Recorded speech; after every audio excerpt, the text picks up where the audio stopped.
नमस्कार, मैं संतोष सिंह और हम बात कर रहे हैं अत श्री ऋषुश्री कथा। जी हाँ, कथा का आखिरी अध्याय कह सकते हैं उस पूरे प्रोसेस का, जिसके तहत आज ऋषुश्री बेऊर जेल पहुंच गया। लेकिन जेल पहुंचते ही एक नई पटकथा की शुरुआत भी हो गई है, जिस पर अभी पूरा रिसर्च चल रहा है। सारे इन्फॉर्मेशन को हम लोग कलेक्ट कर रहे हैं कि ऋषुश्री के जेल जाने का मतलब क्या है, क्योंकि बहुत बड़ी बात है। 30 अप्रैल को FIR दर्ज होता है और आज समझ जाइए तारीख 28 मई, मतलब 13 महीने बाद, लगभग 14 महीने बाद उस पर कार्रवाई होती है। 3-4 महीने के लिए हाई कोर्ट से कार्रवाई पर रोक लगती है, लेकिन बाकी जो कुछ हुआ सामने है। उसकी गिरफ्तारी आज इसलिए हुई कि वो विदेश भाग रहा था, लेकिन उसकी गिरफ्तारी का इनसाइड स्टोरी जरा समझ लीजिए। स्पेशल विजिलेंस यूनिट का ये पहला केस होगा जिसमें ऋषुश्री की गिरफ्तारी हुई। आज तक किसी की गिरफ्तारी नहीं हुई। संपत्ति अटैच हो जाता है, तरह तरह के चार्ज फ्रेम का प्रक्रिया चलता है, घर की तलाशी होती है, लेकिन गिरफ्तारी नहीं होती है। पहला अभियुक्त है स्पेशल विजिलेंस यूनिट के जिसकी गिरफ्तारी हुई है। मतलब ये PMLA केस में पैसे लेके पकड़ा जाने वाला तो जेल जाता ही है, लेकिन इस तरीके के केस में जेल लोग नहीं भेजते। कहा जा रहा है कि जब इस ऑपरेशन की बात चर्चा शुरू हुई तो हुआ कि भाई जेल भेजने के लिए अगर कानून में भी संशोधन की जरूरत पड़े तो हम कैबिनेट में लाकर कानून संशोधन को तैयार हैं। जब ED जेल भेज सकता है तो फिर इकोनॉमिक ऑफेंस और स्पेशल विजिलेंस यूनिट क्यों नहीं जेल भेजेगा? हमको इसका तर्क बताइए। और जब इस तर्क पर चर्चा होनी शुरू हुई तो दराज साहब का जो है सो जमीन पैर के नीचे से जमीन खिसकने लगा। करे क्या, कैसे जेल भेजे? पूरा R&D होना शुरू हुआ। सब लोगों से राय मशविरा, कैसे इसको जेल भेजा जा सकता है, कैसे क्या किया जा सकता है। तो जो पत्र देख रहे हैं इसमें विदेश भागने वाली जो बात कही गई है वही आधार है। उसी आधार पर इनको जेल भेजा गया है। लेकिन एक बात तय है, जिस तरीके से मुख्यमंत्री ने इस मामले में खुद दिलचस्पी लेकर कार्रवाई करने का निर्देश दिया है, संकेत साफ है कि आगे आने वाले समय में कई सीनियर अधिकारियों के दिन लदने वाले हैं, क्योंकि ऋषुश्री की गिरफ्तारी के साथ ही केंद्र की एजेंसी भी हरकत में आ गई है। कल इस पर चर्चा होगी। एजेंसी हरकत में आ गई होगी और हमें लगता है कि 1 दर्जन से अधिक इंजीनियर और कई IAS अधिकारी को नोटिस भी भेजा जा रहा है। इंजीनियर सबको तो नोटिस दे दी गई है, IAS अधिकारियों को भी नोटिस भेजा जा रहा है पूछताछ के लिए। मतलब अब 2 तरफा ऑपरेशन चलेगा भ्रष्टाचार के खिलाफ। और इस ऑपरेशन में कई IAS अधिकारी बेऊर जेल में आपको दिख जाए तो कोई बड़ी बात नहीं होगी। लेकिन सबसे बड़ी बात यह है कि 14 महीने तक इस खबर को राजनीति के गलियारे में बनाए रखने की कीमत हमें बहुत चुकानी पड़ी है, क्योंकि किसी मीडिया हाउस ने इस खबर को तवज्जो नहीं दिया। किसी मीडिया हाउस ने इस खबर पर खबर नहीं चलाई। मतलब इतना ज़्यादा घेराबंदी करके लोगों ने रखा था। अखबार वाले को विज्ञापन बंद करने की धमकी थी, चैनल वाले को कुछ और हिसाब किताब हो रहा था।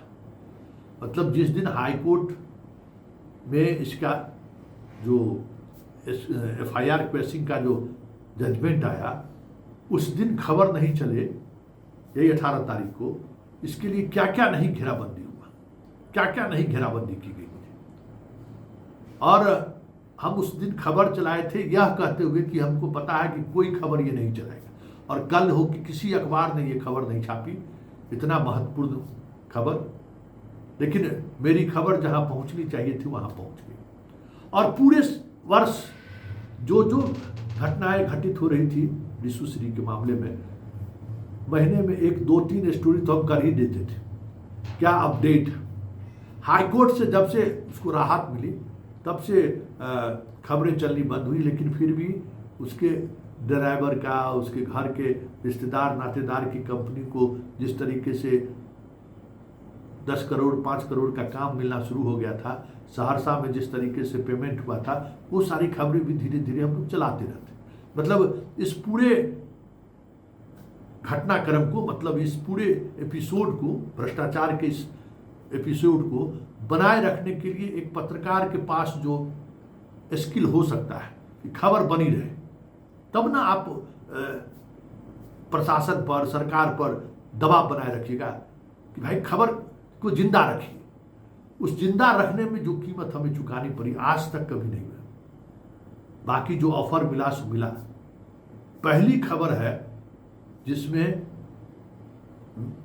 मुझे निशाना बनाया गया व्यक्तिगत तौर पर, और कहिए कि हमने तो FIR भी किया है कि जिस तैयारी के साथ मुजफ्फरपुर का सहनी गैंग पटना हमें खोजने के लिए पहुंचा था, अगर आमने सामने हो जाती तो तय था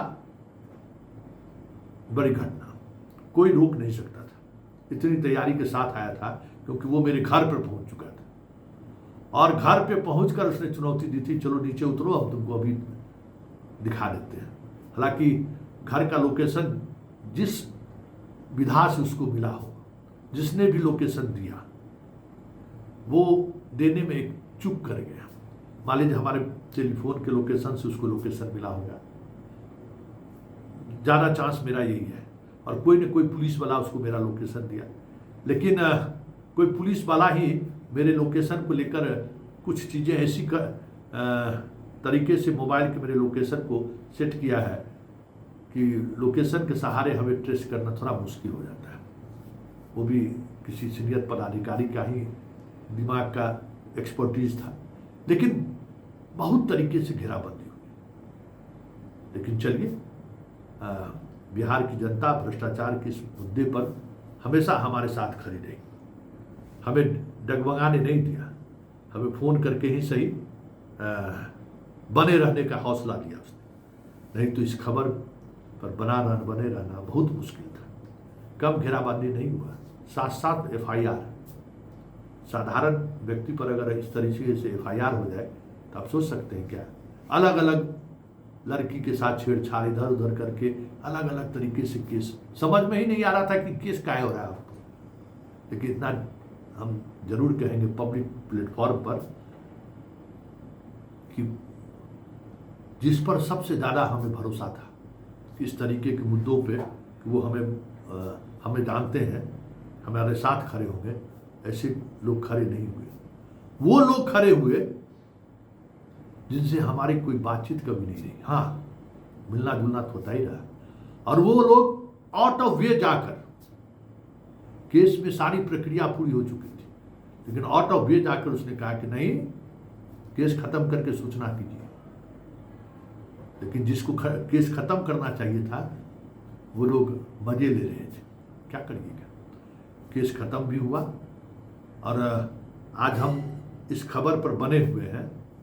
उसकी वजह भी उस अधिकारी को थैंक्स करते हैं जिसने हमेशा हमारा हौसला अफजाई किया।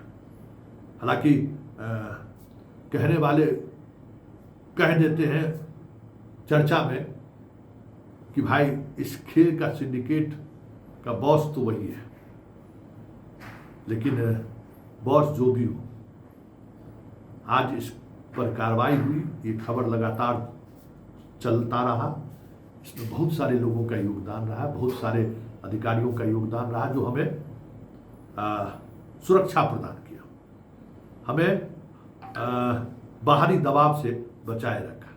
चलिए, उम्मीद है कि ऋषि के उस सिंडिकेट का भी खुलासा होगा, जिसके खुलासे के बाद पूरा महकमा, पूरा बिहार हिल जाएगा।